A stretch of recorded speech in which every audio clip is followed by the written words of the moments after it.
مہنگی بجلی کے خلاف شہریوں کا احتجاج جاری ہے۔ 5ویں روز بھی ملک بھر میں مظاہرے ہوئے۔ عوام نے ظالمانہ ٹیکسز کے خلاف شدید احتجاج کیا۔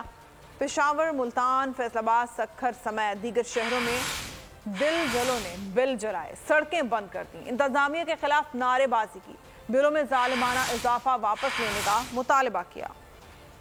عوام کی جیبوں پر ڈاکہ نامنظور، بجلی کے بھاری بھرکم بلوں کے خلاف ملک گیر احتجاج میں شدت۔ پشاور میں شہری سڑکوں پر نکلے، قصہ خوانی بازار میں لوگوں نے بل جلا کر غصہ ٹھنڈا کیا۔ بھائیان، ہماری 500 روپے روز کی دیہڑی ہے۔ 500 روپے میں ہم یا گھر کو پورا کریں، یا بجلی کے بل دیں، یا گھر کے خرچے پورے کریں، یا اسپتال جائیں۔ سکھر میں بھی عوام نے ظالمانہ ٹیکسز پر شدید احتجاج کیا۔ خدا کا خوف کرے واپڈا والے، خدا کا خوف کرو، کیا تم نے مرنا نہیں ہے؟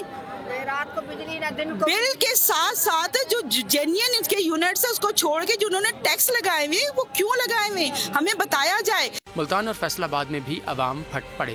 بہاڑی، چنیا، شکر گڑھ، سرگودھا میں بھی شہریوں نے بجلی کے بلوں کو عوام پر معاشی ضرب قرار دیا۔ میرا بل 10,000 روپے کا آیا ہے اور جس میں میں رکشہ چلاتا ہوں، کاروبار ہے نہیں بالکل بھی ابھی تک۔ ہماری حکومت وقت سے اپیل ہے کہ اس کو فوراً واپس لیا جائے۔ جو غریب بندے کا، ہر بندے کا ہی معاشی قتل کیا جا رہا ہے۔ اگر آپ کو یہ ویڈیو پسند آئی ہے تو ہمارے چینل کو سبسکرائب کریں اور بیل آئیکن کو پریس کریں۔ سبسکرائب کریں اور بیل دبائیں تاکہ کوئی خبر رہ نہ جائے۔